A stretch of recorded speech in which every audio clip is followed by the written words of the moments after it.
I'm Rachel Toback. My organization is Women in Security and Privacy, and I'm from the Bay Area. I did my first ever live hacking call in front of an audience of about 400 people at DEF CON 24. So I got into a glass booth and I called a target company that I had about a month to prepare for. I ended up calling that target company, hacking them over the phone, racking up points in the social engineering capture the flag, SECTF, and ended up getting second place. And then the next year I also got second place, so the top two win. I am personally passionate about hacking because I've always been interested in neuroscience and psychology. That's what I went to school for. And I always thought that you had to do something like marketing or teaching to be able to use those skill sets. And when I came to DEF CON, I realized that there's an entire field that allows you to use this skill set, and it's called hacking. And it allows you to think about how you can affect a system in a way that maybe they didn't think was going to happen.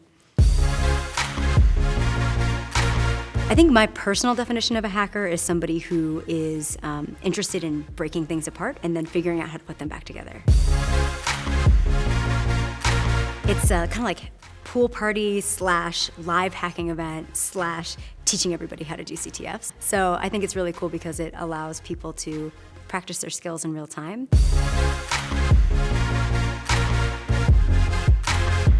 Advice for noobs, because I was one, I know that it's really important that you have to just do stuff, right? You can't just sit back and watch all the time. And I think a lot of times when we're new in the industry, we think, I don't want to do things and fail, right? But that's the only way that you learn. If I didn't get into that glass booth and be willing to get hung up on, then I would have never gone on to actually practice social engineering. So, join that CTF team, start learning on your own, talk to people online, I don't know, join a Slack channel, like whatever you need to do to actually get involved, try it, that's what you need to do. It's a hands-on lifestyle, I think.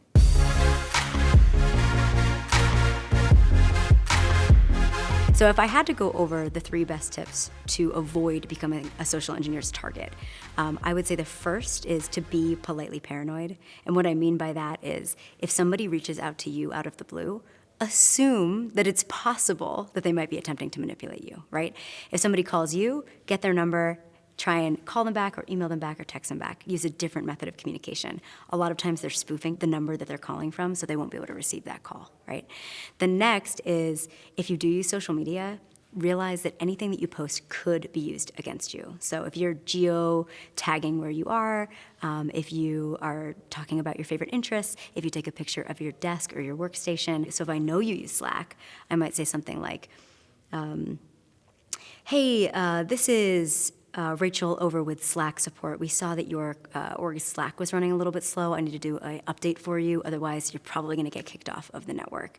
So if you could go ahead and just go to this URL, right?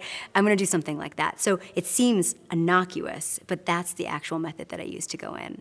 And then my third tip, I would probably say, don't post a whole lot of photos on social media. It's geolocation and photos that really burn people. So if you take pictures of your workstation and you have your Rick and Morty bobbleheads in the background, right? I know your interests now. I'm going to use that to build rapport with you in some way, either over email, over the phone, or in person. So anything that you put out there on social media, photo, status, anything you complain about, assume that someone might use that to try and authenticate with you and try and build trust with you. So be politely paranoid.